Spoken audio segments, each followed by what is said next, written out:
Então, pessoal, nossa próxima aula, nós vimos aqui a questão do que mudou, né, do que foi acrescentado na 5419 de 2015.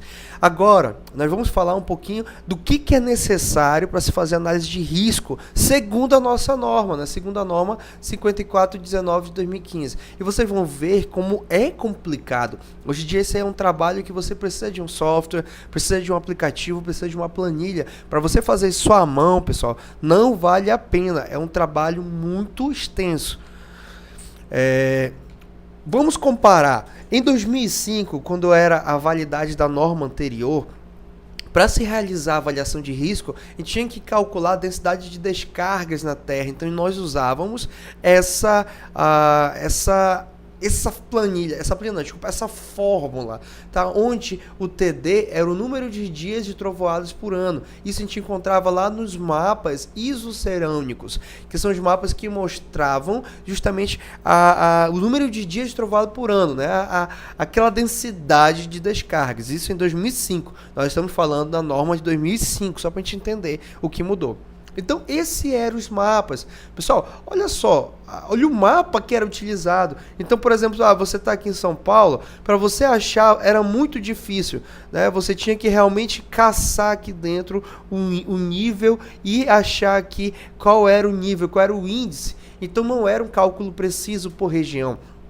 Desculpa, a localidade não era fácil de se encontrar, apenas uma questão mesmo de região, seria já uma análise mais regional do que ali realmente na cidade, no bairro ou na própria rua, como já se pode fazer no caso usando o método atual.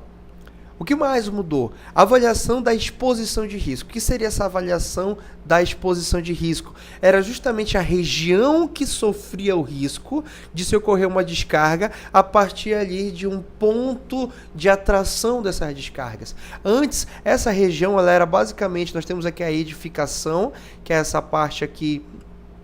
Deixa eu modificar aqui para ficar melhor. Essa parte aqui interna, essa edificação que nós estamos a parede da edificação, e a área de exposição era essa região em volta, que era basicamente a própria altura dessa edificação. Se a edificação tivesse 12 metros, nós faríamos aqui um raio de 12 metros e essa seria a área de exposição, né? E tem um cálculo aqui, nós podemos fazer um cálculo de uma superfície de uma área poligonal, nós podemos usar esse cálculo, né, de retangular, e aí nós temos uma área de exposição, né, para ser utilizado no cálculo. Isso era em 2005, tá? Era a própria altura que definia a abrangência aí dessa área. Nós tínhamos também a nossa frequência média anual prevista, que era justamente essa fórmula onde nós tínhamos a densidade de descargas atmosféricas na Terra, né, pelo quilômetro quadrado ao ano, e nós jogávamos em cima da área de exposição. Então aqui encontrávamos a frequência média, que é esse ND. Esse ND é a frequência média de descargas atmosféricas, né, avaliando ali o risco de exposição, a área de risco de exposição. E daí, pessoal, era jogado nessas planilhas, por exemplo, a primeira aqui, ó, a primeira tabela avaliava o tipo de ocupação da estrutura. Então, se era um escritório, é o fator 1,2. Depois, qual o tipo de construção, se era alvenaria, aço, madeira, aí você escolheria o fator. Depois, o conteúdo, o que tinha ali dentro, né? Se era uma residência, se era uma subestação, se era indústrias, você tinha o fator C. E depois a localização, se ela estava localizada perto de muitas árvores, se as estruturas eram mais altas ou mais baixas que ela, ali naquela região, você tinha um fator D.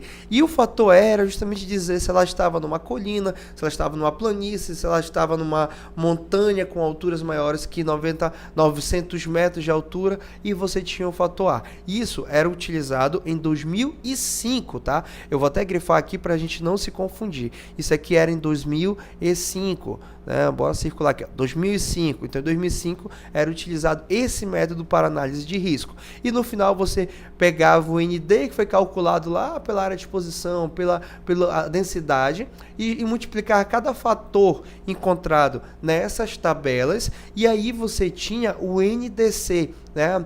Que era justamente a avaliação final, o índice de risco final. E esse valor, você utilizava isso em 2005, tá? Para a gente não confundir. Se esse NDC, ou seja, se o resultado de tudo isso aqui fosse maior ou igual a 10 a menos 3, precisava de SPDA. Se estivesse entre essa região, a gente poderia usar SPDA ou não, né? Seria uma escolha do projetista. E se fosse menor que 10 a menos 5, não era necessário utilizar o SPDA. Então, essa era a análise de 2005. Olha só, numa planilha, numa página, no papel, você conseguia fazer isso. Era tão simples, né? E aí você escolheria qual nível era da proteção em 2005. Justamente, qual nível que era? Ia depender do tipo de risco, se tinha risco confinado, se era uma estrutura, se era uma refinaria, uma indústria. Então, se tinha esse risco aqui, nós usaríamos o nível 1. Se fosse algo mais tranquilo, como uma loja, apartamento, estruturas esportivas, se fosse uma edificação que tivesse dentro dessas tipos de estrutura comuns, nível 2, e assim sucessivamente. Ou seja, o nível de proteção era um resultado, tá? Era o resultado da análise, beleza?